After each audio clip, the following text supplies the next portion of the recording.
चलिए, तो दोस्तों आप सभी लोगों का एक बार फिर से बहुत बहुत स्वागत है हमारे इस प्लेटफॉर्म पर, जहां पर हम आने वाली प्रारंभिक परीक्षा के लिए इकाई 10 का अध्ययन कर रहे हैं, यूनिट 10 को स्टडी कर रहे हैं। अब तक हमने 10 आयोगों की चर्चा कर ली है। अब हमें बाकी के बचे हुए 6 आयोगों की बात करनी है। और अब जितने भी आयोग बचे हुए हैं वो थोड़े बड़े बड़े आयोग हैं, क्योंकि उसमें कंटेंट ज़्यादा है। और उसी तरह के एक आयोग की चर्चा आज हमें करनी है, जिसका नाम है मानव अधिकार आयोग, ह्यूमन राइट कमीशन। अब देखिए, स्पष्ट तौर पर तो ये नहीं लिखा है इसकी हमें सिर्फ राष्ट्रीय पढ़ना है कि राज्य पढ़ना है। और अब तक जो प्रश्न पूछे गए हैं वो राज्य मानव अधिकार आयोग से पूछे गए हैं, स्टेट ह्यूमन राइट कमीशन से क्वेश्चंस पूछे गए हैं। इसका अर्थ ये हुआ कि हमें राष्ट्रीय मानव अधिकार आयोग भी पढ़ना होगा, नेशनल ह्यूमन राइट कमीशन भी पढ़ना होगा, और उसके साथ में हमें राज्य मानव अधिकार आयोग भी पढ़ना होगा, स्टेट ह्यूमन राइट कमीशन भी पढ़ना होगा। तो इसे हम एक क्लास में नहीं पढ़ेंगे, इसे हम 2 क्लासों में पढ़ेंगे, ताकि चीज़ें स्पष्ट हो सके और हम चीज़ों को अच्छे से याद कर सकें। तो आज की क्लास में हमें राष्ट्रीय मानव अधिकार आयोग का अध्ययन करना है, national commission for human right के बारे में पढ़ना है। उम्मीद करता हूं कि पिछला लेक्चर आपने देखा होगा, बिकॉज वो काफ़ी महत्वपूर्ण लेक्चर है, जिसमें हमने अब तक के 10 आयोगों को रिवाइज किया है, सभी को रिकॉल किया है। इसके अलावा जो पीडीएफ हमने आपको दिया है, उस पीडीएफ में अगर आप देखेंगे तो मध्य प्रदेश से संबंधित जितने आयोग हमने पढ़े थे उसकी जानकारी भी दी गई है, उसकी इंफॉर्मेशन भी स्पष्ट तौर पर दी गई है। तो मैं यही मान के चल रहा हूँ कि ये जो सारा कार्यक्रम है, इस पूरे कार्यक्रम को आपने किया होगा और बहुत अच्छे से चीज़ों को कवर किया होगा। और एक वादा भी हमने आपसे मांगा था कि साहब आप टेबल बना करके लाएंगे, तो ये भी अब देखिए पूरा आपको एक दिन का समय मिल गया। तो इस एक दिन के समय में आपने टेबल भी प्रिपेयर किया होगा, ऐसा मैं मान करके चल रहा हूँ, क्योंकि मुझे लगता है कि बहुत अच्छे तरीके से आप लोग पढ़ रहे हैं, बहुत सीरियसली आप पढ़ रहे हैं, तो ये मैं उम्मीद करके चल रहा हूँ। चलिए, तो टॉपिक को शुरू करते हैं। हम शुरुआत करते हैं टॉपिक की। सबसे पहले हम आयामों की चर्चा कर लेते हैं, सबसे पहले हम डायमेंशन की बात कर लेते हैं। तो देखिए यहीं पर ना पहले एक बात लिखी हुई है, अच्छा ये अध्याय 7 नहीं है, ये बेसिकली 12 होगा, ठीक है। चलिए, तो यहीं पर पहले हम एक बात की चर्चा कर लेते हैं कि राष्ट्रीय मानव अधिकार आयोग एक सांविधिक निकाय है। यह एक स्टैट्यूटरी बॉडी है दोस्तों। कैसा निकाय है? यह एक सांविधिक निकाय है, यह एक स्टैट्यूटरी बॉडी है। अब ये बात आप जान चुके हैं कि अगर यह एक सांविधिक निकाय है तो बट नेचुरल सी बात है, इसे किसी ना किसी संसदीय अधिनियम के द्वारा बनाया होगा। तो इसे बनाया गया है मानव अधिकार संरक्षण अधिनियम 1993 के द्वारा, protection of human right act 1993। अब यहीं पर मैं एक बात आपको स्पष्ट कर दूं कि ये जो protection of human right act है, इसके द्वारा ना 3 अलग अलग आयोगों की स्थापना का प्रावधान किया गया है। इसमें कहा गया है कि केंद्र के स्तर या राष्ट्र के स्तर पर, नेशन के लेवल पर नेशनल ह्यूमन राइट कमीशन होगा, जबकि हर एक राज्य में एक स्टेट ह्यूमन राइट कमीशन होगा, और हर एक जिले के स्तर पर ह्यूमन राइट कोर्ट होगा। अब आप मुझे बताइए जल्दी से कमेंट करके कि हमने ऐसा कहां और पढ़ा था। एक और आयोग है जहां हमने ऐसा पढ़ा था, वो था बाल अधिकार संरक्षण आयोग। वहां पर भी हमने देखा था कि 3 स्तरीय ढांचा बनाया गया है, 3 टियर स्ट्रक्चर बनाया गया है। एक है राष्ट्रीय आयोग, एक है राज्य स्तरीय आयोग, और फिर जिलों के स्तर पर बाल न्यायालय की स्थापना का प्रावधान किया गया है। चाइल्ड कोर्ट का प्रोविजन किया गया है। कैन यू आप रिकॉल कर पा रहे हैं? नहीं, बस क्लास करेंगे, ठीक है। क्या आप रिकॉल कर पा रहे हैं इस चीज को कि हमने वो सारी चीजें पढ़ी थी? हमने बाल आयोग के बारे में पूरी संरचना को डिस्कस किया था, उम्मीद करता हूं कि वो आपने रिकॉल किया होगा। तो हमें एक बात स्पष्ट तौर पर पता पड़ गई कि राष्ट्रीय मानव अधिकार आयोग, national human right commission, comment करके आंसर देंगे किस प्रकार का आयोग है। तो जवाब आएगा यह एक सांविधिक निकाय है, यह एक स्टैट्यूटरी बॉडी है। दूसरा प्रश्न वो आपसे पूछेगा इसे किस अधिनियम के द्वारा बनाया गया है, इसे किस एक्ट के द्वारा बनाया गया है। तो जवाब देंगे मानव अधिकार संरक्षण अधिनियम 1993, protection of human right act 1993। स्पष्ट है दोस्तों, बड़ा क्रिस्टल क्लियर मामला है, इसमें कोई भी शक की गुंजाइश या कोई भी शंका की गुंजाइश नहीं होनी चाहिए। ठीक है, अब यहाँ पर देखेंगे तो सबसे पहले हमें इसके बैकग्राउंड को पढ़ना है। बहुत छोटा सा बैकग्राउंड है, बहुत बड़ा पृष्ठभूमि नहीं है इसकी। फिर हम सामान्य परिचय को पढ़ेंगे।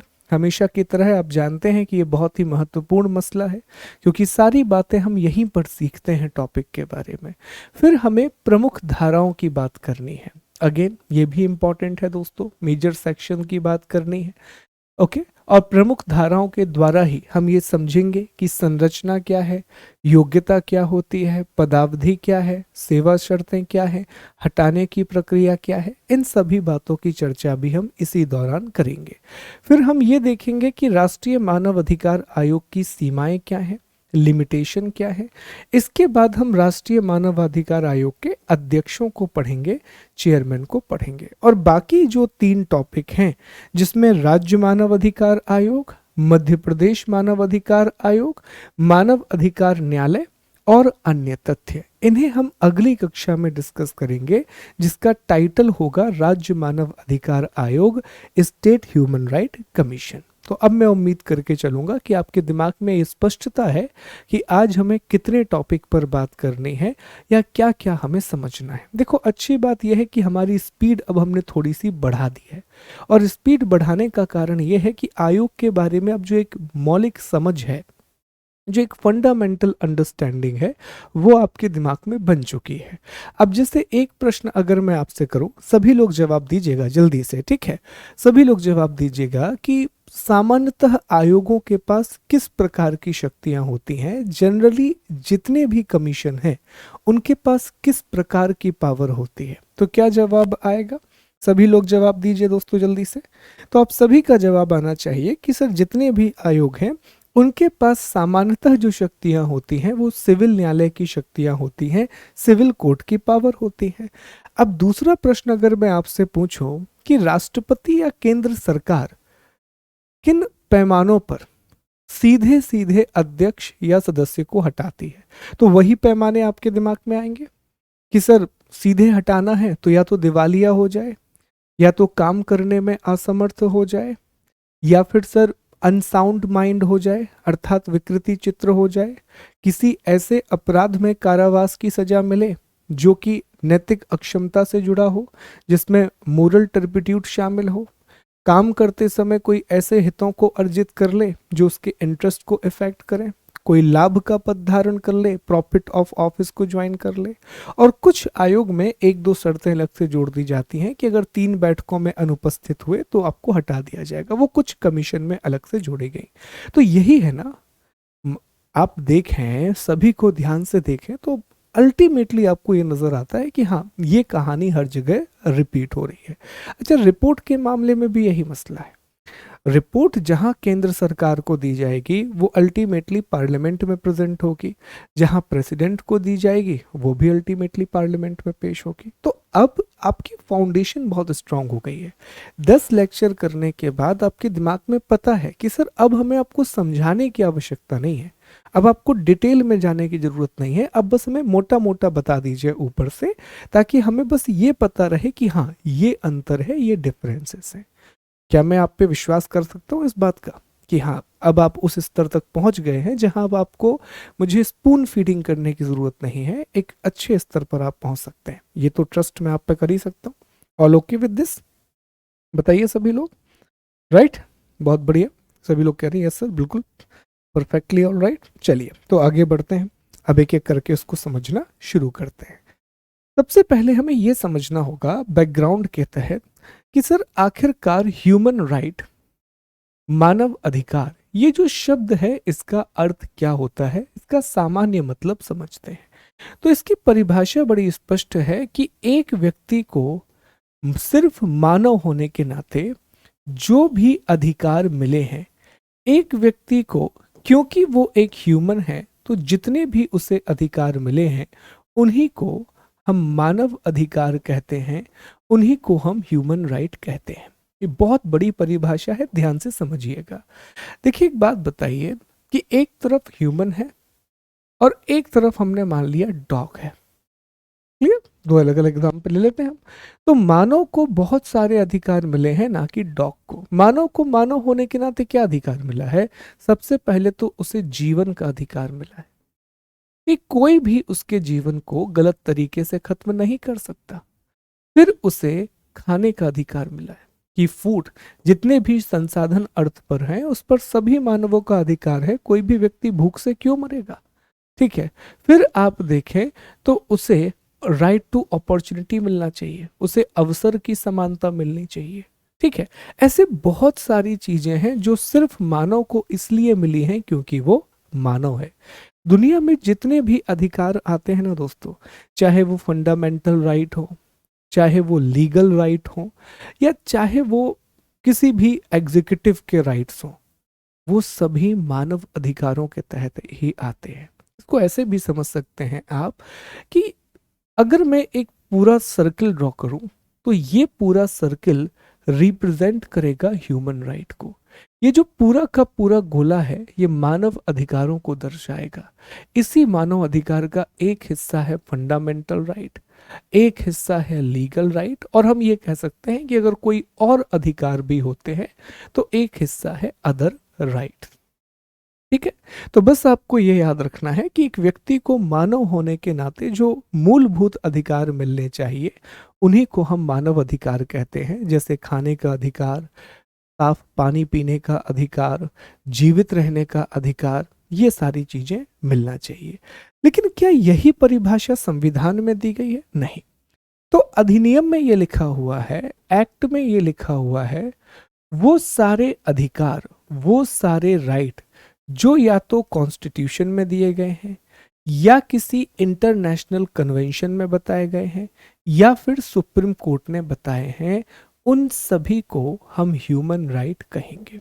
अगर मैं एग्जैक्ट डेफिनेशन की बात करूं तो बड़ी अच्छी परिभाषा लिखी हुई है धारा 2(1)(d) में, 2(1) और डी में एक धारा लिखी हुई है। इसमें एक धारा में लिखा है कि संविधान के द्वारा गारंटीकृत अथवा, ये शब्द देखिएगा, अंतरराष्ट्रीय प्रासंविधाओं में समाविष्ट तथा भारत में न्यायालयों के द्वारा प्रवर्तनीय व्यक्ति के अधिकार। 3 आधार दिए: right related to life, liberty, equality, dignity, ये बहुत बेसिक राइट होते हैं। गारंटीड बाय कॉन्स्टिट्यूशन, पहला सोर्स, और इंटरनेशनल कन्वेंशन, ये दूसरा सोर्स, और तीसरा है इन्फोर्स्ड बाय द कोर्ट। अब देखिए ये तो आपको समझ में आ गया। 2 बातें मुझे लगता है कोई समस्या नहीं पैदा करेंगी। इसमें कहा कि जितने भी अधिकार संविधान में दिए गए हैं वो भी मानव अधिकार हैं। जितने भी अधिकारों को कोर्ट ने कहा कि ये अधिकार है तो वो भी हमारे अधिकार कहलाएंगे। जैसे कोर्ट ने कहा कि पर्यावरण, स्वच्छ पर्यावरण का अधिकार भी है, हमारे पास right to have clean environment, ये अधिकार भी है, तो वो भी मानव अधिकारों में ही माना जाएगा। इसके अलावा अगर कोई अंतरराष्ट्रीय संस्था है, कोई इंटरनेशनल कन्वेंशन है जिस पर भारत की सहमति है, तो उस इंटरनेशनल कन्वेंशन में मानव अधिकारों की जो परिभाषा दी गई है उन अधिकारों को भी भारत मानव अधिकारों की श्रेणी में रखेगा, ह्यूमन राइट की श्रेणी में रखेगा। तो अगर आपसे प्रश्न पूछा जाए कि मानव अधिकारों की परिभाषा का स्रोत क्या है, what are the sources of human rights according to this act, तो जवाब देंगे संविधान, न्यायालय के निर्णय और अंतरराष्ट्रीय प्रासंविधा, constitution, decision of court and international convention. ठीक है। तो अब मैं उम्मीद करके चल रहा हूं कि मानव अधिकारों की परिभाषा स्पष्ट हो गई कि मानव को मानव होने के नाते जो मूलभूत अधिकार मिले हैं, जिसमें लाइफ, जीवन का अधिकार, स्वतंत्रता का अधिकार, समानता का अधिकार, डिग्निटी का अधिकार, ये सारी चीजें आती हैं। अब हम ये समझने का प्रयास करेंगे कि भारत में मानव अधिकार आयोग बना तो बना कैसे।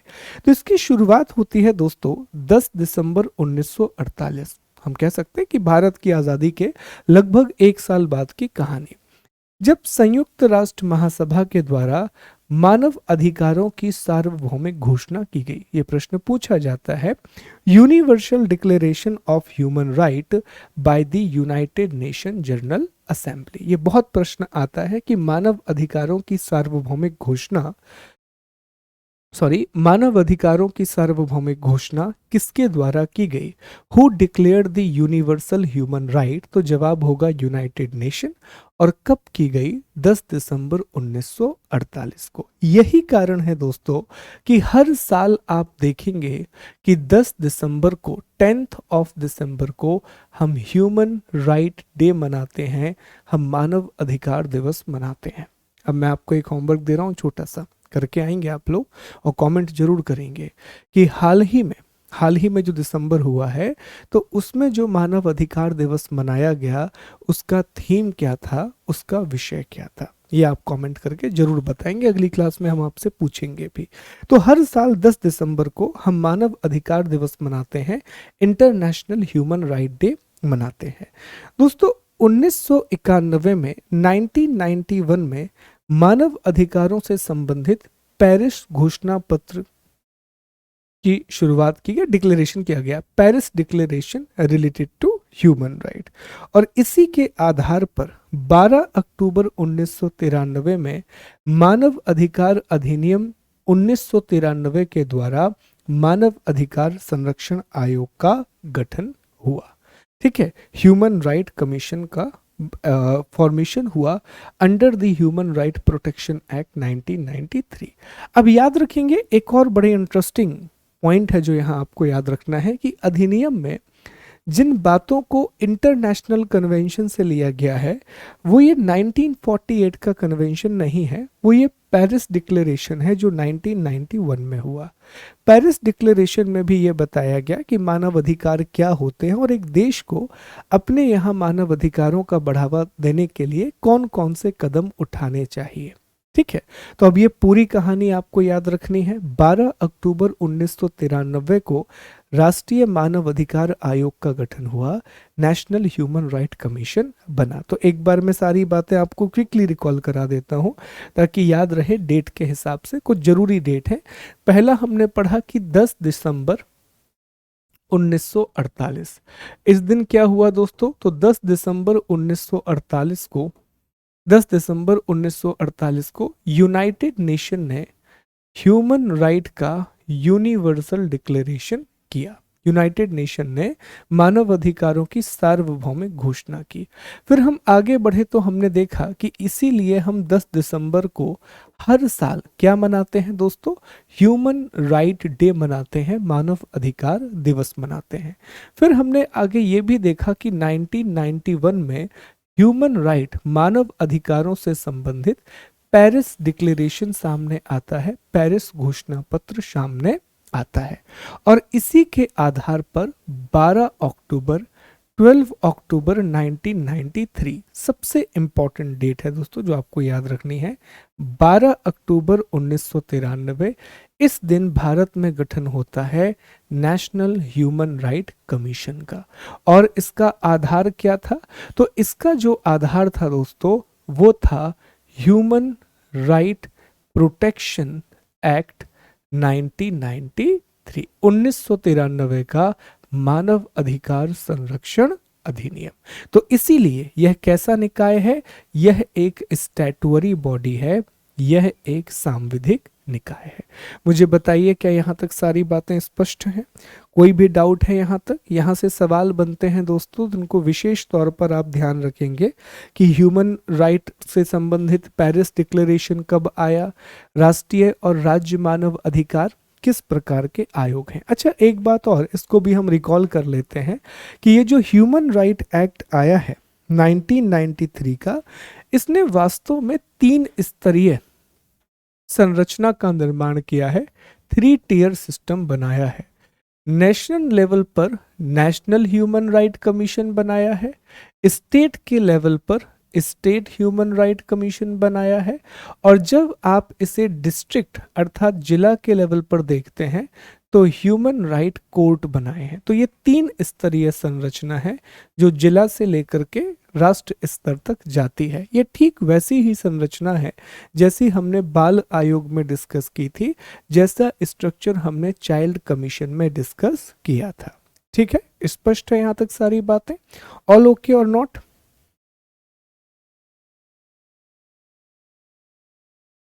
ठीक है, तो मैं उम्मीद करता हूं कि पृष्ठभूमि बड़े अच्छे से स्पष्ट हो चुकी है, बैकग्राउंड बड़े अच्छे से स्पष्ट हो चुका है। अब पृष्ठभूमि के बाद हमें चर्चा करनी है सामान्य परिचय की, जनरल इंफॉर्मेशन या जनरल इंट्रोडक्शन की।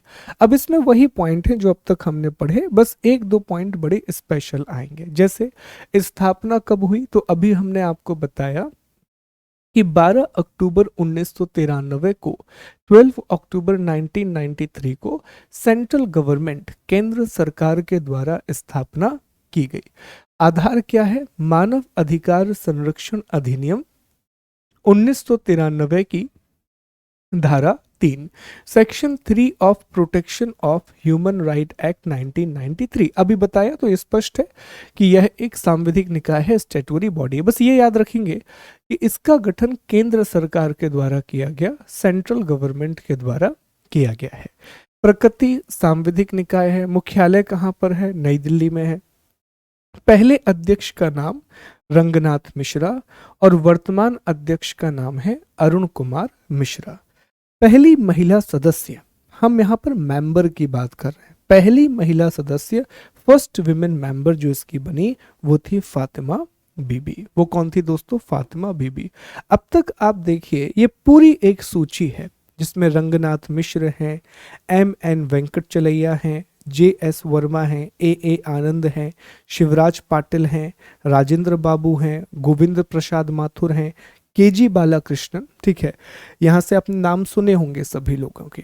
KG बालाकृष्णन है, C जोसेफ हैं, HL दत्तू बहुत फेमस जज रहे हैं, और अरुण मिश्रा है। क्या इसमें से कोई महिला है? नहीं है। तो एक बात स्पष्ट होती है कि सर अब तक नेशनल ह्यूमन राइट कमीशन की चेयरपर्सन कोई भी महिला नहीं बनी है। बस फातिमा बीबी इसकी पहली सदस्य बनी थी। हाँ, महिलाएं सदस्य जरूर बनी हैं लेकिन अब तक अध्यक्ष नहीं बनी है। तो कभी भी कंफ्यूज मत होना, Fatima Bibi was a first women member, not the chairman.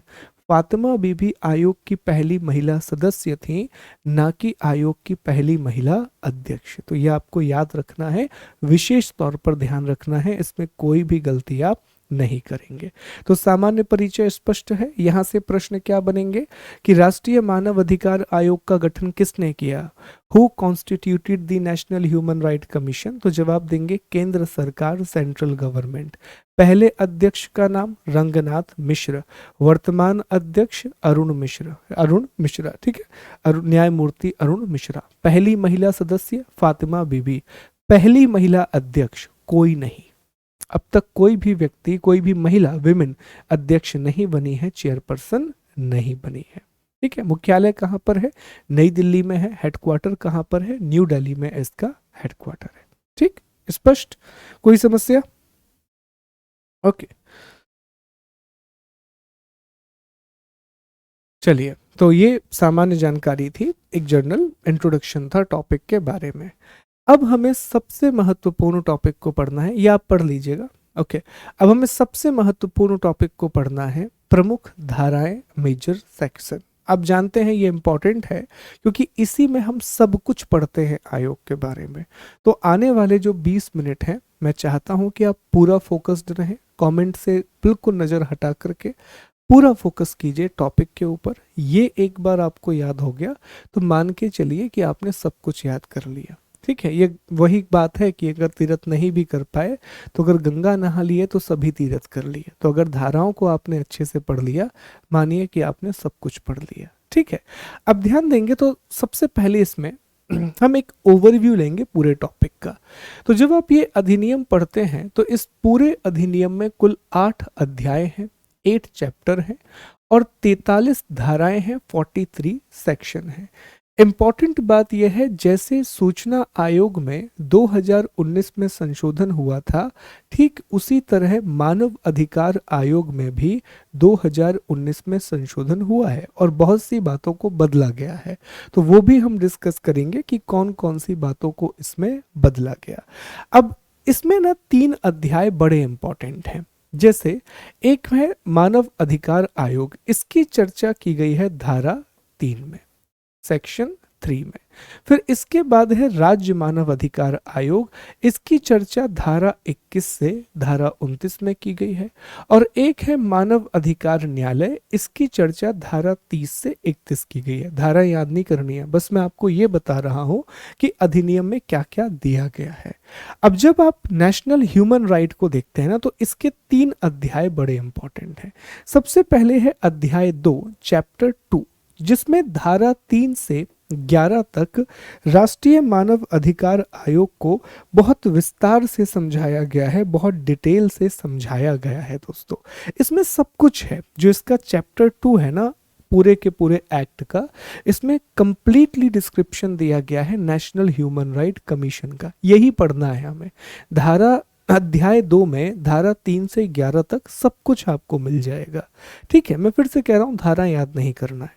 फिर एक और अध्याय है अध्याय 3, चैप्टर 3। इसमें धारा 12 से 16 तक आयोग के कार्य दिए गए हैं, फंक्शन दिए गए हैं। फिर एक है अध्याय 4, इसमें धारा 17 से 20 तक आयोग की प्रक्रिया की बात की गई है, प्रोसीजर ऑफ कमीशन की बात की गई है। और अच्छी बात यह है कि आयोग अपनी प्रक्रिया का निर्धारण खुद करेगा, कमीशन अपने प्रोसीजर को खुद डिस्कस करेगा। तो अगर पूरे अधिनियम को आप एक बर्ड आई व्यू से देखेंगे तो उसमें 3 आयोग हैं। एक है राष्ट्रीय मानव अधिकार आयोग, एक है राज्य मानव अधिकार आयोग और एक है मानव अधिकार न्यायालय। ये 3 यहाँ पर हमें बॉडीज दिखाई देती है जो 3 स्तर पर अलग अलग ढांचा बनाया गया है। फिर जब आप राष्ट्रीय मानव अधिकार आयोग को देखते हैं तो उसके 3 हिस्से हैं। एक में सामान्य जानकारी है, तीसरे अध्याय में कार्य है और चौथे अध्याय में प्रक्रिया है। पूरे के पूरे अधिनियम में 8 अध्याय हैं, 43 धाराएं हैं। तो सिर्फ एक बात याद रखना है आपको, सिर्फ एक बात, कि पूरे अधिनियम में कितने अध्याय हैं? 8 अध्याय। धाराएं कितनी है? 43। इसके अलावा पूरी कहानी भूल जाओ, बस एक बार पढ़ लिया, दिमाग में रहेगा, क्लैरिटी रहेगी। ठीक है, अब एक काम और करते हैं कि चूंकि बहुत सारी धाराएं हैं तो पहले हम सभी धाराओं को ब्रीफ में पढ़ लेते हैं, छोटा छोटा जानकारी ले लेते हैं सभी धाराओं के बारे में, एक ब्रीफ इंफॉर्मेशन। ओके, तो देखिए धारा 3 में नेशनल ह्यूमन राइट कमीशन के गठन का प्रावधान किया गया है, फॉर्मेशन की बात की गई है। और धारा 3 बड़ी इंपॉर्टेंट है, यहीं पर संरचना बताई गई है, स्ट्रक्चर बताया गया है, यहीं पर योग्यताओं की चर्चा की गई है, क्वालिफिकेशन की बात की गई है, पदेन सदस्यों की बात की गई है और मुख्यालय की बात की गई है। तो बहुत इंपॉर्टेंट है धारा 3। इसके बाद धारा 4 में नियुक्ति की बात की गई है कि अपॉइंट कैसे किया जाएगा। तो नियुक्ति तो राष्ट्रपति ही करेंगे, प्रेसिडेंट ही करेंगे, लेकिन उसके लिए एक समिति का निर्माण करना होगा, उसके लिए कमेटी बनाना होगा। वो कमेटी सिफारिश करती है कि साहब किसको अपॉइंट करे या ना करे। इसके बाद दोस्तों त्यागपत्र और हटाया जाना, रेजिग्नेशन एंड रिमूवल, ये दोनों काम भी राष्ट्रपति के द्वारा किए जाते हैं। प्रक्रिया देखना है हमें और वही प्रक्रिया रहेगी। एक प्रक्रिया सीधे हटाने की, तो अगर सीधे हटाना है तो वही पुराने आधार हैं, दिवालिया घोषित हो जाए, ये हो जाए, वो हो जाए। लेकिन अगर आपको साबित असमर्थता और कदाचार के आधार पर हटाना है, अगर मिसबिहेवियर और इनकैपेसिटी के बेसिस पर हटाना है, तो सुप्रीम कोर्ट से जांच करवानी होगी, सर्वोच्च न्यायालय से इन्वेस्टिगेशन कराना होगा। मैं उम्मीद कर रहा हूं कि सारी बातें याद हैं और ये मुश्किल बिल्कुल नहीं लग रहा होगा। धाराओं के प्रपंच में नहीं पढ़ना है, धाराएं सिर्फ आपकी क्लैरिटी के लिए है, आपको बस बेसिक कंसेप्ट याद रखना है और फिर सिनॉप्सिस तो मैं आपको प्रोवाइड करूंगा ही, तो वो बहुत आसान हो जाएगा। अच्छा, इस बार सिनॉप्सिस एक ही मिलेगा, नेशनल और स्टेट का एक मिलेगा, तो लेक्चर अलग अलग रहेंगे लेकिन सिनॉप्सिस एक ही मिलेगा जिसमें हम दोनों कवर कर देंगे। ठीक है, तो इसलिए परेशान मत होना। इसके बाद है धारा 6। धारा 6 में पदावधि की बात की गई है, टर्म ऑफ ऑफिस की बात की गई है, इसी में परिवर्तन किया गया है। ओके, धारा 7 में ये लिखा हुआ है एक्टिंग चेयरपर्सन की बात की गई है, कार्यकारी अध्यक्ष की बात की गई है कि अगर अध्यक्ष नहीं है तो सदस्यों में से किसी व्यक्ति को एक्टिंग चेयरपर्सन या कार्यकारी अध्यक्ष बनाया जा सकता है। धारा 8 में सेवा शर्तों की बात है, सर्विस कंडीशन की बात है। धारा 9 में वैकेंसी और एक्शन की बात है। धारा 10 में आयोग की प्रक्रिया आयोग खुद तय करेगा, ये लिखा गया है। और धारा 11 में आयोग के अन्य अधिकारी और कर्मचारियों की बात है। और हमेशा हमने देखा है कि जब भी आयोग को, किसी भी आयोग को, जो इस तरह का आयोग है, किसी अन्य अधिकारी की आवश्यकता पड़ती है तो वो उसे केंद्र सरकार उपलब्ध कराती है, वो सारे अधिकारी सेंट्रल गवर्नमेंट उसे प्रोवाइड कराती है। अब इस आयोग के बारे में एक टेढ़ी बात सुनो, ये तो हम डिस्कस करेंगे, ये बस मैंने आपको एक मोटा मोटा आइडिया दे दिया कि हम पढ़ने क्या जा रहे हैं। एक बात अब आप सबको याद रखना है which is very much important, ध्यान देंगे इस बात पर कि ये अधिनियम, ये जो अधिनियम है, ये लागू 28 सितंबर 1993 को हो गया। ये इम्प्लीमेंट कब हो गया?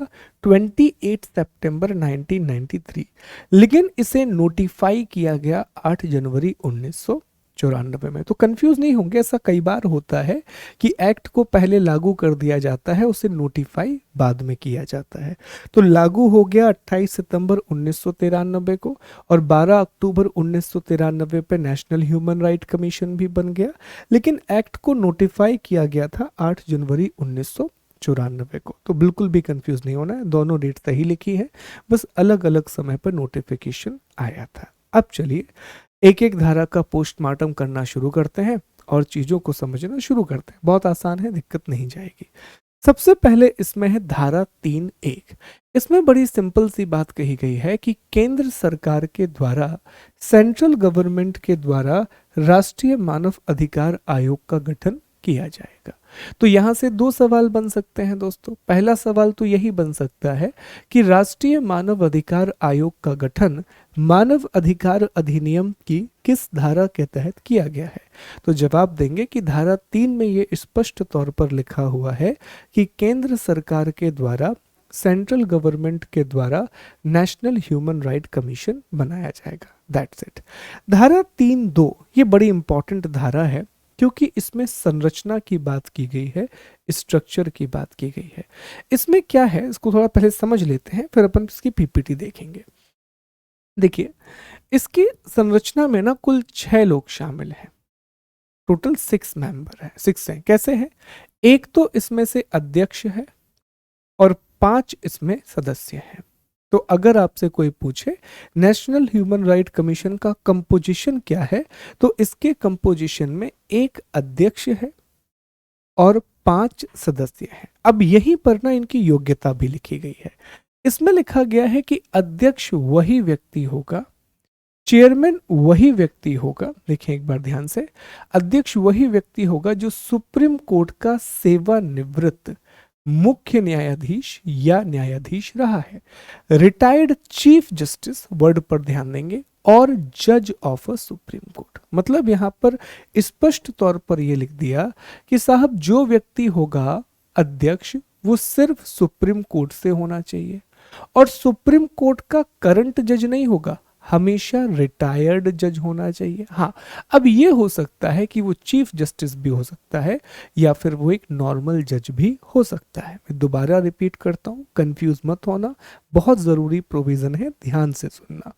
देखो, इसमें साफ साफ तौर पर यह बात कही गई कि अध्यक्ष, ध्यान देंगे, इसमें साफ तौर पर यह लिखा हुआ है कि राष्ट्रीय मानव अधिकार आयोग का अध्यक्ष, नेशनल ह्यूमन राइट कमीशन का चेयरपर्सन सिर्फ वही व्यक्ति बनेगा जो सुप्रीम कोर्ट का या तो चीफ जस्टिस रहा हो या फिर सुप्रीम कोर्ट का जज रहा हो, हैज बीन द जज ऑफ अ सुप्रीम कोर्ट और has been the chief justice of supreme court.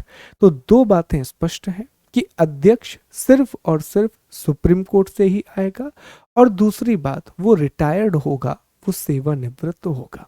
बताओ, क्या ये बात स्पष्ट है? बहुत इंपॉर्टेंट है इसलिए पूछ रहा हूं, क्या ये बात स्पष्ट है?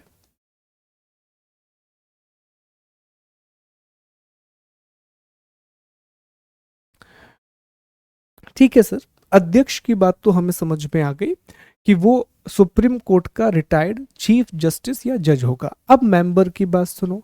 जो मेंबर है ना, उन्हें 3 कैटेगरी में बांटा गया है, एक, एक और 3। ध्यान देना, एक सदस्य, दूसरा सदस्य और फिर 3 सदस्य।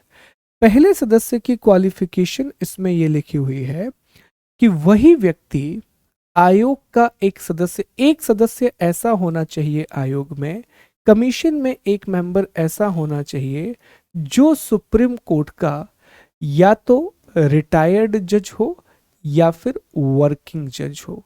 और दूसरी कंडीशन ये लिखी हुई है कि आयोग में एक व्यक्ति ऐसा सदस्य होगा, एक ऐसा मेंबर होगा जो हाई कोर्ट का या तो रिटायर्ड चीफ जस्टिस हो या फिर वर्किंग चीफ जस्टिस हो। और जो 3 सदस्य होंगे वो मानव अधिकार विशेषज्ञ होंगे, वो ह्यूमन राइट एक्सपर्ट होंगे। आसान है, कोई मुश्किल बात नहीं। एक बार देखो पीपीटी में लिखा हुआ है, एक सदस्य ऐसा होगा जो या तो सुप्रीम कोर्ट का वर्किंग जज हो या फिर रिटायर्ड जज हो। दूसरा यहां पर लिखा, जज की बात की है, चीफ जस्टिस की बात नहीं की है। एक सदस्य ऐसा व्यक्ति होगा जो या तो हाई कोर्ट का वर्किंग जज हो या फिर रिटायर्ड जज हो। लेकिन जज की बात नहीं है, यहां मुख्य न्यायाधीश की बात है, chief justice of high court की बात है। और 3 सदस्य कौन होंगे? जो मानव अधिकारों के विशेषज्ञ हैं। तो एक बार ना सारी कहानी को रिकॉल करते हैं, आसानी से याद हो जाएगा।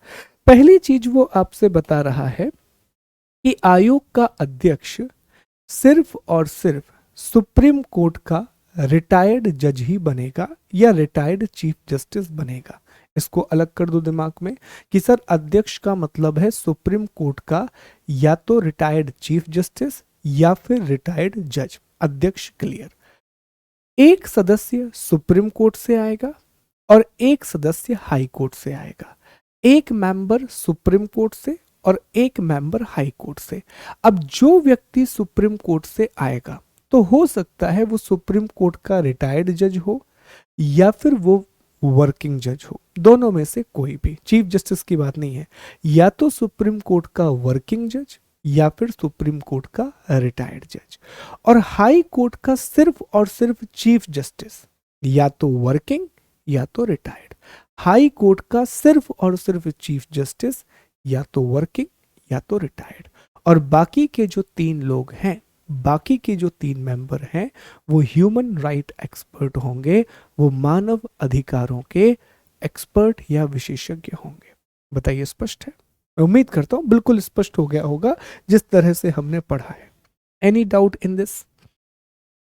अब इसमें ना एक और मसला है कि ये तो सर संरचना हो गई, अभी आपने बता दिया हमको कि ये जो पूरा का पूरा आयोग है इसके कंपोजिशन में कौन शामिल होता है। तो इसमें कुल 6 लोग होते हैं, जिसमें एक अध्यक्ष है और 5 सदस्य हैं। ये तो हो गया इसका कंपोजिशन, संरचना। अब इसमें ना एक और बात की गई है, जो धारा 3 है, इसी में पदेन सदस्यों की बात भी लिखी है, इसी में एक्स ऑफिशियो मेंबर की बात भी लिखी है कि आयोग में 7 पदेन सदस्य भी होंगे। There will be 7 ex officio member. ये बात लिखी हुई है। अब क्या है इसको जरा समझते हैं। देखिए धारा 3(3) में ये लिखा हुआ है कि सेक्शन 12 जिसमें आयोग के कार्य दिए गए हैं, तो सेक्शन 12 में क्लॉज बी से लेकर के क्लॉज जे तक जितने भी काम हैं, इन ड्यूटीज की जब भी बात की जाएगी तो आयोग में 7 पदेन सदस्यों को भी शामिल करना पड़ेगा। 7 एक्स ऑफिशियो मेंबर होंगे। अब ये 7 लोग कौन है, ध्यान दो। तो इन 7 लोगों में 3 तो हैं अनुसूचित जाति जनजाति ओबीसी के अध्यक्ष, मतलब national commission for schedule caste के chairman, national commission for schedule tribe के chairman, national commission for backward class के चेयरमैन। 3 ये हो गए। फिर हमने 2 आयोग और पढ़े थे दोस्तों। फिर हमने एक पढ़ा था महिला आयोग, तो महिला आयोग के अध्यक्ष 4। फिर हमने पढ़ा था बाल आयोग, बाल आयोग के अध्यक्ष 5। तो ये 5 तो हम पढ़ चुके हैं। इनको याद रख लो आसानी से। SC ST OBC 3, महिला और बाल 2, कितने हो गए 5। तो पांचों आयोगों के अध्यक्ष, दो और इसमें आपको अलग से याद रखना है, एक पर्सन विद डिसेबिलिटी जो कमीशन है उसके अध्यक्ष, और दूसरा आपको याद रखना है माइनॉरिटी जो कमीशन है उसके अध्यक्ष। तो टोटल कितने हो जाएंगे 7।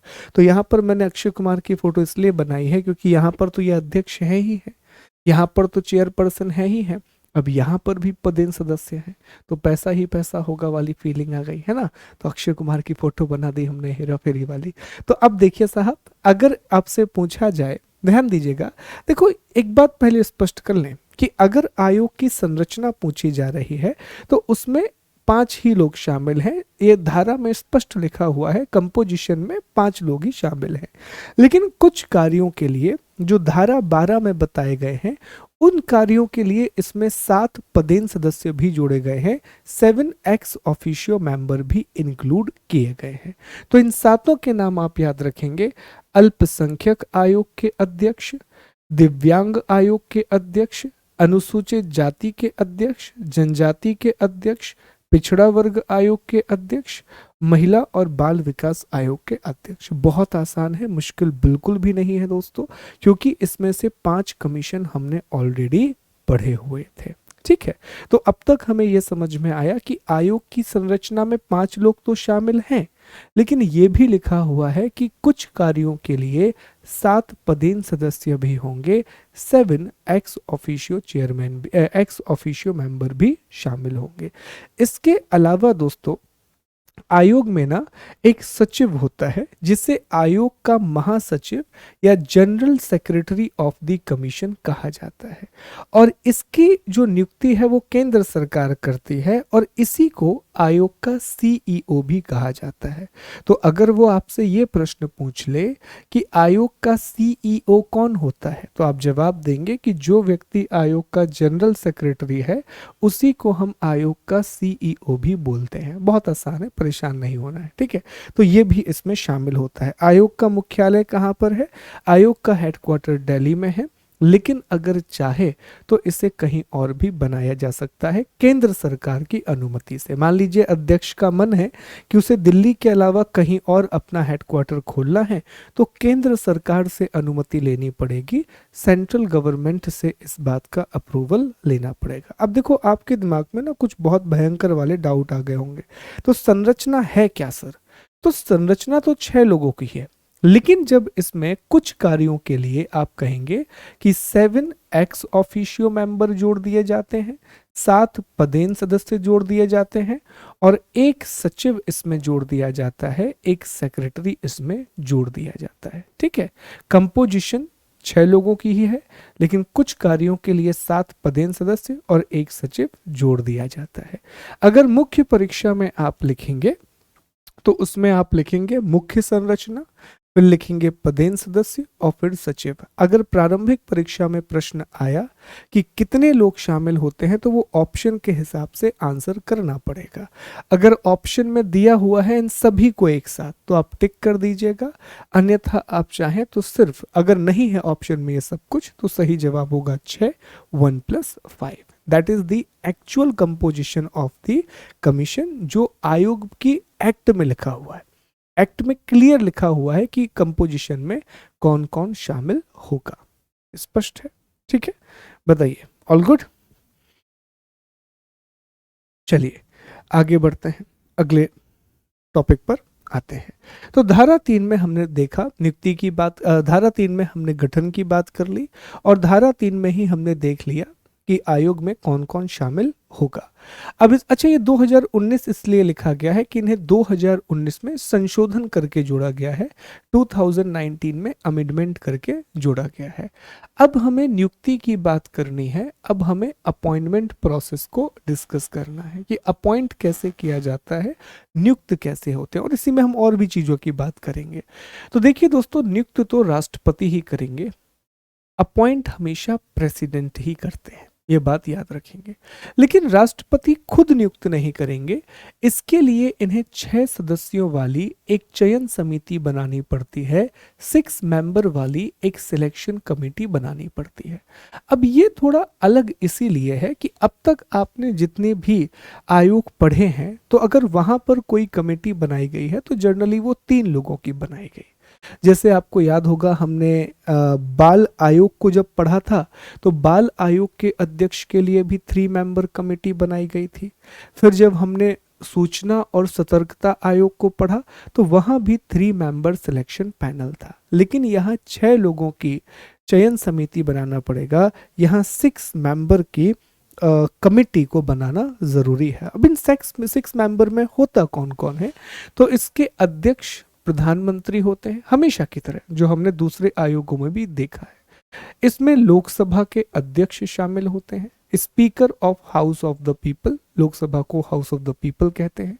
राज्यसभा के उपसभापति, ये विशेष तौर पर ध्यान रखना है, राज्यसभा के सभापति शामिल नहीं होते, राज्यसभा के उपसभापति, deputy chairman of council of state. फिर केंद्रीय गृह मंत्री, यूनियन होम मिनिस्टर, लोकसभा में विपक्ष का नेता, leader of opposition in house of people, और राज्यसभा में विपक्ष का नेता, leader of opposition in council of state.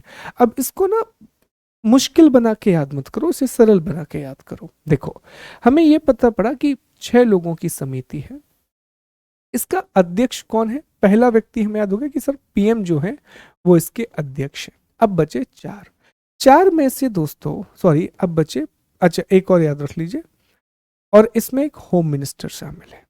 ठीक है, ये 2 मेंबर आपके अलग रख दो। अब बचते हैं 4 में से 2 लोग आएंगे लोकसभा से और 2 लोग आएंगे राज्यसभा से। लोकसभा में एक व्यक्ति कॉमन है, विपक्ष का नेता, और वही व्यक्ति राज्यसभा में भी कॉमन है, विपक्ष का नेता। अब बचते हैं 2, तो इसमें आता है लोकसभा अध्यक्ष और इसमें आता है राज्यसभा का उपाध्यक्ष या उपसभापति। तो ऐसे क्लब करके चीजों का याद करो कि साहब अभी देखिए ना, मोदी और अमित शाह की जोड़ी बड़ी अच्छी है, तो मोदी साहब हमेशा साथ ही रहते हैं। तो यहाँ पर भी देखिए प्राइम मिनिस्टर और जो होम मिनिस्टर हैं वो बिल्कुल साथ में है, मोदी जी और अमित शाह जी बिल्कुल साथ साथ में आपको दिखाई देंगे। फिर लोकसभा से 2 लोगों को ले लीजिए, अध्यक्ष को ले लीजिए और विपक्ष के नेता को ले लीजिए। राज्यसभा में अध्यक्ष इसलिए आप नहीं लेंगे क्योंकि वो राष्ट्रपति उपराष्ट्रपति होते हैं, भारत के वाइस प्रेसिडेंट होते हैं। तो राज्यसभा से आपको उपसभापति लेना पड़ेगा और विपक्ष का नेता लेना पड़ेगा। तो ये 6 लोगों की जो कमेटी है, जिसे हम 6 मेंबर सिलेक्शन पैनल कहते हैं, ये नामों की सिफारिश करेगी और जिनकी भी सिफारिश करेगी उन्हीं को अध्यक्ष और सदस्य के तौर पर नियुक्त किया जाएगा, उन्हीं को चेयरपर्सन और मेंबर के रूप में अपॉइंट किया जाएगा। Are we good on this? क्या सारी बातें स्पष्ट हैं, क्लियर है दोस्तों? दोबारा से क्लास को आगे बढ़ाते हैं। ठीक, चलिए इसके बाद हम आगे बढ़ेंगे दोस्तों। तो हमें यह समझ में आ गया कि राष्ट्रपति ही नियुक्त करते हैं, अल्टीमेटली प्रेसिडेंट ही अपॉइंट करते हैं। हाँ, इसके लिए 6 लोगों की एक चयन समिति बनानी पड़ती है, 6 मेंबर का एक सिलेक्शन पैनल बनाना पड़ता है। ठीक, अब कुछ और बातें समझेंगे कि अगर आपको याद है हमने एक कंडीशन पढ़ी थी, ध्यान दीजिएगा, मेरे साथ जुड़िएगा दोबारा से। हमने एक कंडीशन पढ़ी थी कि जो अध्यक्ष है वो तो हमेशा रिटायर्ड ही होता है, रिटायर्ड जज ही होगा या सुप्रीम कोर्ट का चीफ जस्टिस होगा। लेकिन मेंबर ना, 2 मेंबर ऐसे थे, एक में हमने पढ़ा था कि सुप्रीम कोर्ट का वर्किंग जज भी हो सकता है और रिटायर्ड भी हो सकता है। हाई कोर्ट का चीफ जस्टिस या तो वर्किंग हो सकता है या रिटायर्ड हो सकता है। तो अगर कभी भी कार्यरत जज को चुना जाता है, चाहे वो सुप्रीम कोर्ट से हो चाहे वो हाई कोर्ट से हो, कभी भी अगर वर्किंग जज को चुना जाता है, वेदर ही और she is from supreme court और वेदर ही और she is from high court, then हमेशा कंसल्ट किया जाएगा चीफ जस्टिस ऑफ इंडिया से। अगर कभी भी सुप्रीम कोर्ट या हाई कोर्ट के कार्यरत जज को नियुक्त करना है तो इससे पहले परामर्श किया जाएगा सुप्रीम कोर्ट के जज से, इससे पहले कंसल्ट किया जाएगा जज ऑफ द सुप्रीम कोर्ट से। Am I clear with this? बहुत स्पष्ट तरीके से बात सुनना।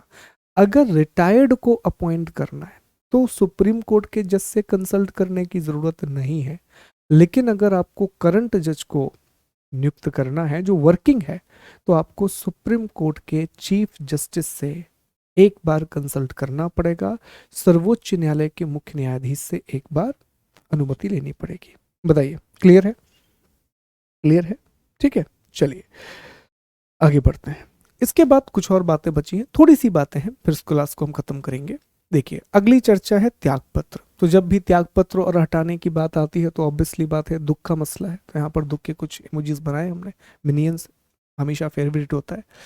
अब त्यागपत्र किसको देंगे, तो वही कहानी है, पुरानी कहानी है। सर, त्यागपत्र हमेशा राष्ट्रपति को दिया जाएगा, हमेशा प्रेसिडेंट को दिया जाएगा। हटाएगा कौन, तो हटाएंगे भी हमेशा राष्ट्रपति, हमेशा प्रेसिडेंट। और हटाने के दो तरीके आप सभी को पता है, तो मेरे साथ आप बताएंगे कि सर एक तरीका होता है डायरेक्ट हटाने का, सीधे हटाने का। और सीधे कैसे हटाया जाएगा, अगर वो दिवालिया घोषित हो जाए, अगर उसको इम्प्रिजनमेंट हो जाए, या फिर वो कोई और लाभ का पद धारण कर ले, या फिर वो अनसाउंड माइंड हो जाए, या फिर वो शारीरिक या मानसिक रूप से इनकैपेबल हो जाए, तो इन पे सीधे हटा दीजिए, डायरेक्ट रिमूव कर दीजिए। ठीक है, लेकिन कुछ दो आधार ऐसे हैं, या तो प्रूव्ड मिसबिहेवियर, या फिर इनकैपेसिटी, या तो कदाचार या असमर्थता। अगर इनके आधार पर हटाना है तो क्या करना होगा दोस्तों, सुप्रीम कोर्ट से जांच करवानी होगी, सुप्रीम कोर्ट से इन्वेस्टिगेशन करानी होगी, और सुप्रीम कोर्ट की जांच के बाद ही हटाया जा सकता है, रिमूव किया जा सकता है। क्लियर?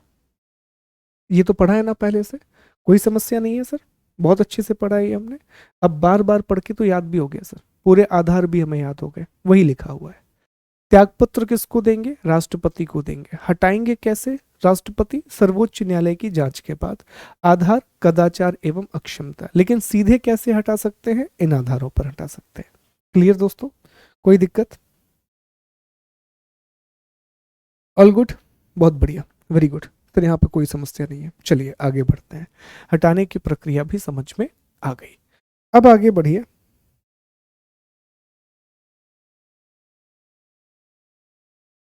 ओके, अब आगे बढ़ते हैं, कुछ और बातों की चर्चा करते हैं। पदावधि, टेन्योर, इसको बदला क्या है 2019 में। पदावधि क्या है, चाहे सदस्य हो चाहे अध्यक्ष हो, दोनों का कार्यकाल 3 वर्ष और 70 वर्ष का होगा। Whether he is a chairman और whether he is a member, इनका जो कार्यकाल है वो 3 वर्ष या 70 वर्ष का होगा, और इन्हें रीअपॉइंट किया जा सकता है, इन्हें पुनः नियुक्त किया जा सकता है। ये पॉइंट याद रखेंगे, इन्हें रीअपॉइंट किया जा सकता है, इनकी पुनः नियुक्ति की जा सकती है। ठीक है, तो 3 साल या 70 साल का कार्यकाल है, दे कैन बी रीअपॉइंटेड। इसके बाद ये लिखा हुआ है इसमें कि अध्यक्ष या सदस्य सेवानिवृत्ति के बाद भारत या राज्य सरकार के अधीन किसी और नियोजन का पात्र नहीं बनेंगे। Chairman shall or member shall not be eligible for any further employment under the government of India or the state government after retirement। कुछ याद आ रहा है, कुछ पुरानी यादें ताजा हो रही हैं? कमेंट करके जल्दी से बताओ कौन सी पुरानी याद ताजा हो रही है, तो आपका आंसर आना चाहिए। क्या आंसर आएगा? सर हमने ऐसी ही एक बात कहाँ पर पढ़ी थी, सर हमने ठीक ऐसी ही बात एनजीटी के बारे में भी पढ़ी थी। याद है दोस्तों आप लोगों को, हमने एनजीटी में भी बिल्कुल यही डिस्कस किया था कि सर एनजीटी के चेयरपर्सन या मेंबर रिटायरमेंट के 2 साल बाद तक, 2 साल बाद तक वैसी कंपनी में काम नहीं करेंगे या उस संस्था के साथ नहीं जुड़ेंगे जिसके साथ उन्होंने काम, जिसका उन्होंने केस देखा हो। याद आ रहा है, हमने एनजीटी के बारे में पढ़ा था। और यहाँ पर लाइफ टाइम की बात की गई है, लेकिन ये भारत सरकार की, वहां पर प्राइवेट भी और गवर्नमेंट ऑफ इंडिया भी। यहाँ पर सिर्फ गवर्नमेंट ऑफ इंडिया और गवर्नमेंट ऑफ स्टेट की बात की गई है कि जैसे ही ये रिटायर होंगे उसके बाद भारत सरकार और राज्य सरकार में इन्हें कोई दूसरा पद नहीं दिया जाएगा। ये बात विशेष तौर पर ध्यान रखना, स्टेटमेंट में पूछ ली जाती है, इसीलिए महत्वपूर्ण है दोस्तों। आगे बढ़ेंगे, अगला है राष्ट्रपति के द्वारा कार्यकारी अध्यक्ष की नियुक्ति। अगर कभी चेयरमैन नहीं है तो एक्टिंग चेयरमैन को कौन अपॉइंट करेगा? राष्ट्रपति। तो यहाँ पर सारे काम कौन कर रहा है? राष्ट्रपति। लेकिन आयोग का गठन किसने किया था? केंद्र सरकार ने। ठीक है, आगे देखेंगे धारा 10 में ये लिखा हुआ है कि आयोग अपनी प्रक्रिया खुद डिसाइड करेगा। आयोग अपने प्रोसीजर को खुद डिसाइड करेगा और आयोग के जितने भी आदेश हैं वो सचिव के द्वारा प्रमाणित किए जाएंगे, वो सेक्रेटरी के द्वारा अटेस्टेड किए जाएंगे, सेक्रेटरी उनको अप्रूव करेगा अल्टीमेटली। फिर आयोग को अगर कर्मचारियों की आवश्यकता है तो वो केंद्र सरकार देगी। जो भी व्यक्ति आयोग का जनरल सेक्रेटरी होगा वो उसी रैंक का व्यक्ति होगा जिस रैंक का गवर्नमेंट ऑफ इंडिया का सेक्रेटरी होता है। और जो भी व्यक्ति मामलों को इन्वेस्टिगेट करेगा उसका पद कम से कम पुलिस महानिदेशक का होना चाहिए, एटलीस्ट वो डीजीपी की रैंक का होना चाहिए। ये बात विशेष तौर पर समझो, इंपॉर्टेंट है। क्या कहा गया है समझने की कोशिश करना। देखो, इसमें हमने पहले भी पढ़ा था कि एक जनरल सेक्रेटरी होगा, एक महासचिव होगा। तो जनरल सेक्रेटरी उसी व्यक्ति को बनाया जाएगा जो गवर्नमेंट ऑफ इंडिया के सेक्रेटरी की रैंक का होता है। मतलब बहुत बड़ा पद है, भारत सरकार का सचिव बनना बहुत बड़ी बात है। तो उसी स्तर के व्यक्ति को नेशनल ह्यूमन राइट कमीशन का सेक्रेटरी बनाया जाएगा और इसी सेक्रेटरी के द्वारा जितने भी आदेश हैं उन्हें अटेस्टेड किया जाता है, उन्हें अधिप्रमाणित किया जाता है। अब चूंकि जो नेशनल ह्यूमन राइट कमीशन है इसके पास खुद का इन्वेस्टिगेशन विंग नहीं है, इसके पास खुद का अन्वेषण शाखा नहीं है। याद आ रहा है सतर्कता आयोग? सतर्कता आयोग में भी हमने यह पढ़ा था कि विजिलेंस कमीशन के पास खुद की इन्वेस्टिगेशन विंग नहीं होती है, वो सीबीआई की मदद लेता है। तो ये भी किसी सरकारी तंत्र की मदद लेता है, गवर्नमेंट के सिस्टम की मदद लेता है। तो जो भी व्यक्ति ये इन्वेस्टिगेशन करेगा वो व्यक्ति एटलीस्ट कम से कम डीजीपी की रैंक का होना चाहिए, कम से कम डीजीपी की रैंक का होना चाहिए। तो ये बड़ी इंपॉर्टेंट बातें हैं, यहां से प्रश्न बन सकते हैं, तो ध्यान दीजिएगा इन बातों पर। ठीक है, तो पदावधि कितनी है पूछेगा? 3 साल और 70 साल, चाहे चेयरमैन हो चाहे मेंबर हो। क्या इन्हें रीअपॉइंट किया जा सकता है? जवाब होगा बिल्कुल इन्हें रीअपॉइंट किया जा सकता है, निश्चित तौर पर इन्हें पुनः नियुक्त किया जा सकता है।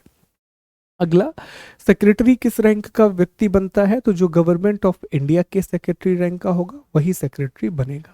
इन्वेस्टिगेट कम से कम किस रैंक का अधिकारी करेगा? डीजीपी रैंक का अधिकारी कम से कम इन्वेस्टिगेट करेगा। इसके बाद आयोग के कार्य, फंक्शन ऑफ द कमीशन, वही कार्य है जो हमने सभी आयोगों में पढ़े हैं, इसमें भी वही होगा, बस बदल क्या जाएगा? वहां पर महिला अधिकार थे, यहाँ मानव अधिकार हो जाएंगे। एक बात बस याद रखना विच इज इंपॉर्टेंट कि आयोग को स्वतः संज्ञान की शक्ति मिली हुई है, आयोग के पास भी सुओ मोटो की पावर है। अब मुझे नहीं लगता कि यह समझाने की आवश्यकता है, सभी को रट गया होगा कि स्वतः संज्ञान का अर्थ क्या होता है, सुओ मोटो का मतलब क्या होता है। एक तो शिकायत आयोग किसी तीसरे पर व्यक्ति के द्वारा ले सकता है, अगर लेकिन आयोग को लगता है कि कहीं कुछ गलत हो रहा है और कोई उसकी शिकायत नहीं कर रहा तो आयोग खुद कंप्लेन रजिस्टर कर सकता है, खुद एक कंप्लेन को अपने आप में रजिस्टर करा सकता है। ठीक है, बाकी वही कार्य हैं साहब, देख सकते हैं आप।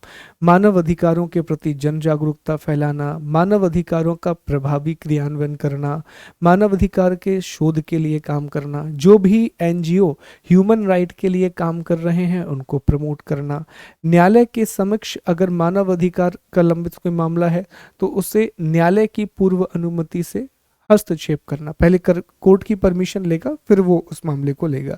किसी जेल या अन्य संस्था का जहां व्यक्ति को रखा जाता हो उसका परीक्षण करना, महिला जेल का परीक्षण महिला आयोग करता था। मानव अधिकारों से संबंधित अंतरराष्ट्रीय संधियों का अध्ययन करना, तो ये इसके प्रमुख कार्य हैं, बहुत बेसिक कार्य है, कोई भी ऐसी चीज नहीं है जो हमने ना पढ़ी हो।